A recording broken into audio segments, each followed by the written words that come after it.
Bienvenue dans le Ciné-Club de Tuise, comme chaque mercredi, aux alentours de 8h10, avec mes camarades autour de la table, qui sont chaque semaine presque aussi nombreux. Fernand Denis de la Libre Belgique, bonjour Fernand. Bonjour Philippe. Patrick Laurent de la DH, bonjour Patrick. Bonjour Philippe. Et Alain Lorfèvre de la Libre, bonjour Alain. Bonjour Philippe. C'est une semaine avec une grosse machine et quelques découvertes.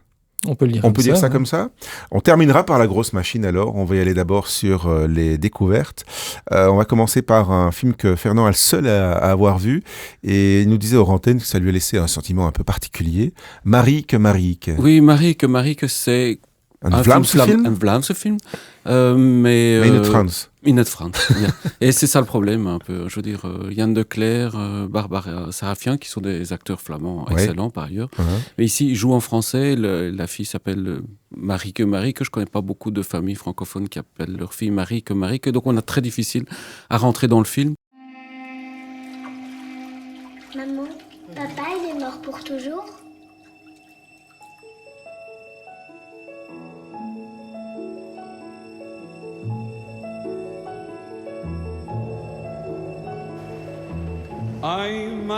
Marieke. C'est un drôle de parti pris de faire un film flamand en français. Tout à fait étrange, et il n'y a pas que ce parti pris-là, puisque donc c'est l'histoire d'une femme qui perd son mari, et donc cette petite fille vit ça à 8 ans, et puis jusqu'à 20 ans, on ne parle pas de cet événement-là, mais la femme ne se remarie pas, elle vit comme ça avec un fantôme.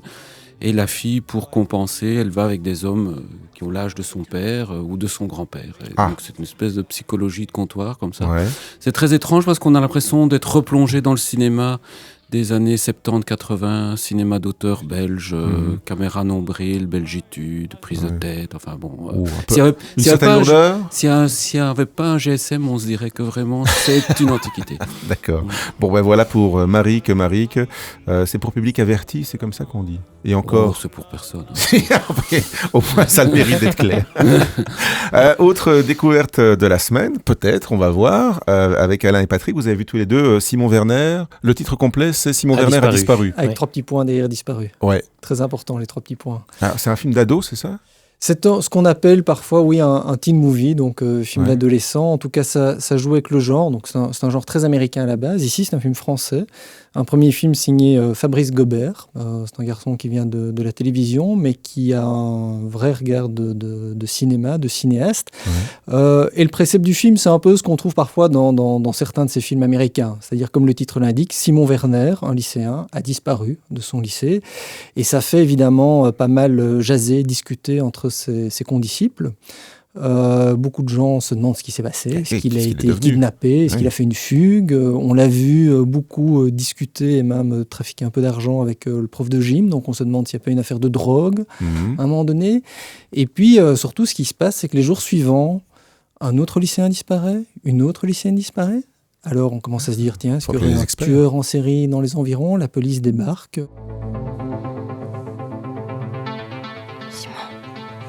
Simon, réveille-toi. Ça se passe au début des années 90, dans un temps pas très défini, mais on voit bien que c'est pas les années 2010, donc il y a ce côté un petit peu rétro. Et l'autre élément intéressant du film, c'est qu'en fait, on redécouvre un petit peu chaque fois la même histoire, mais avec des compléments, mais sous 4 points de vue différents. Donc les 4 regards de 4 des lycéens, chacun comme ça se faisant un petit peu son film, s'ingéniant à essayer de trouver des éléments, des indices. Et ça crée une ambiance assez particulière, une atmosphère.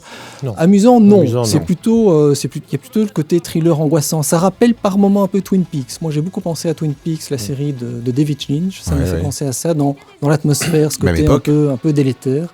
Et d'ailleurs, le film renvoie à cette époque-là. Ouais. Patrick ? Oui, non, c'est vraiment un film très très intéressant. D'habitude, pour les ados, on vous donne des romances à l'eau de rose et puis le côté un petit peu rebelle. Et ici, pas du tout. Il s'adresse aux ados, clairement, mais de manière très intelligente, en montrant comment une rumeur peut naître et qu'est-ce que ça peut déboucher. C'est un film sur la rumeur, alors. Pour moi, oui, le sujet central, c'est ça. Ouais. C'est qu'il y a une disparition et puis tout le monde donne une ampleur, et le moindre fait prend tout d'un coup une énorme importance qu'il ne mériterait peut-être pas et qu'en temps normal, ce serait passé totalement inaperçu. Un film que vous êtes le seul autour de cette table à avoir vu, Alain, c'est The Way Back, Les chemins de la liberté en français. Oui, On va passer rapidement dessus. Je resterai sans doute le seul à l'avoir vu aussi, même s'il y a quand même un nom, plusieurs noms génériques, mais notamment celui du réalisateur, Peter Weir, qui n'est pas un total inconnu. Il avait fait Master and Commander, on en parlait, Le Cercle des poètes disparus, Witness. C'est quand même un film, pour les gens de ma génération en tout cas, de notre génération autour de cette table, Le Cercle des poètes disparus, ça reste un film qui a fait date, quoi. Oui, et c'est un réalisateur qui fondamentalement n'est pas en manchot et qui est capable de faire des grands films. Le sujet ici en plus s'y prête très bien, c'est l'histoire d'un groupe de prisonniers politiques qui s'échappent d'un goulag en URSS en 41-42, qui essayent de rallier l'Inde, qui est encore colonie anglaise à l'époque, et donc qui doivent traverser toute l'Asie du nord au sud. Donc c'est un voyage de plusieurs milliers de kilomètres, à pied bien sûr, et en se cachant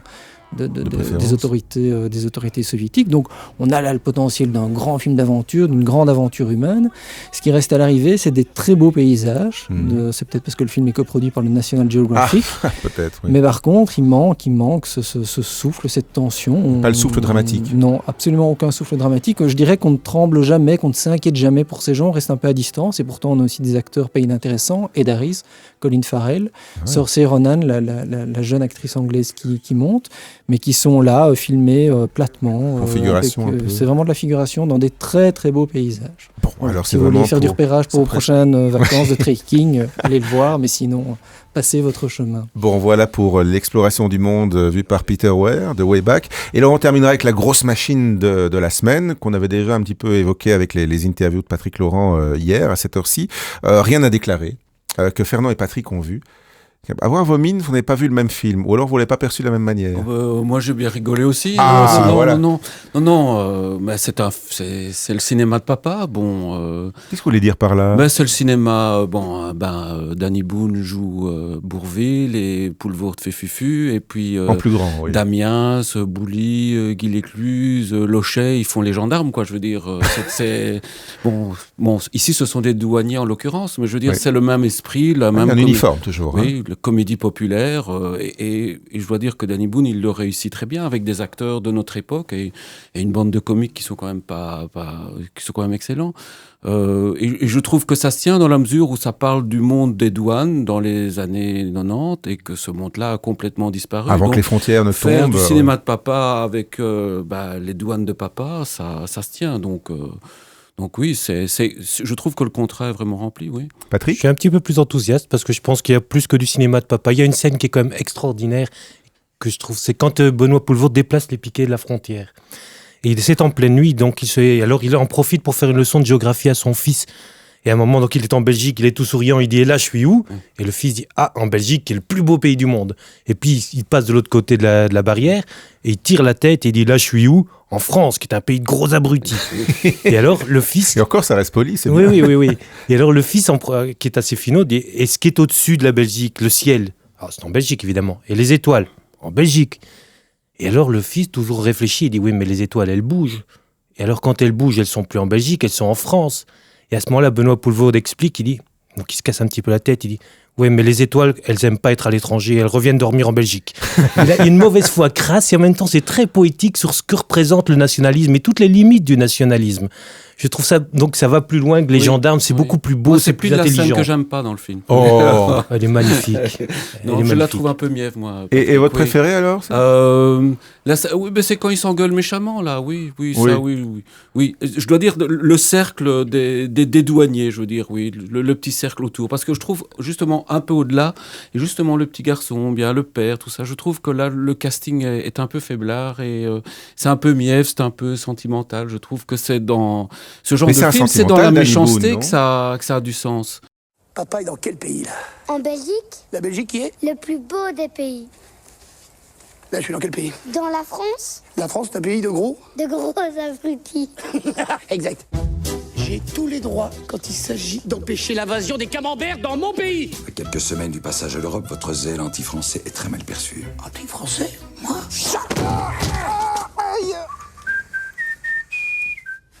Non, Oui, ça je suis d'accord. Le film est beau. Parce que le film a du sens. Il a du sens, particulièrement maintenant avec les frontières, même si elles ne sont pas, si elles sont virtuelles. Elles sont dans la tête. Elles sont dans la tête, oui.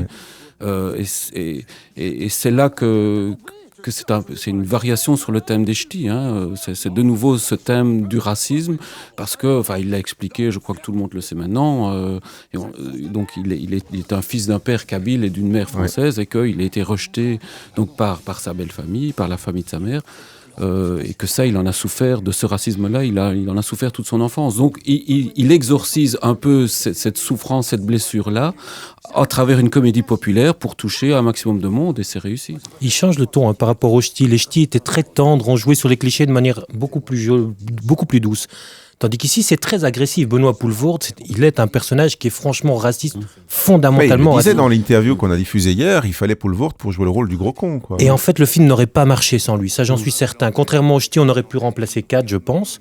Ici, sans Poelvoorde, ça ne marche pas, parce qu'il faut un personnage à la De Funès, comme dit Fernand, un vrai tourbillon qui catalyse tout. Mais De Funès, quand il est gentil, ça marche pas, on n'y croit pas. Donc c'est pour ça que je ne crois pas à cette scène un peu gentille. Amel est belle, moi je la trouve magnifique. Oh, de toute façon, on ne nous mettra pas d'accord et chacun pourra se faire sa religion. Je ne connais personne qui n'a pas ri, même en séance de presse qui est rarissime, je connais personne qui n'a pas ri. Mais pas autant que les ch'tis, parce que là franchement, c'était une séance de presse mémorable, tout le monde riait. Quand on était en France, on a été voir les Journées Uni-France, eh bien les journalistes français, je remarquais que les plus jeunes avaient préféré ça aux ch'tis. Peut-être parce que le ton est beaucoup plus mordant et que ça correspond plus à leur mode d'humour à eux. Donc ça peut très très bien marcher. À découvrir en salle, ça sort aujourd'hui. Il y aura sans doute des fils. Enfin, on imagine que c'est un peu comme pour les ch'tis. Il faudra, ou alors se lever tôt. Merci à tous les trois. À la semaine prochaine. Au revoir Philippe.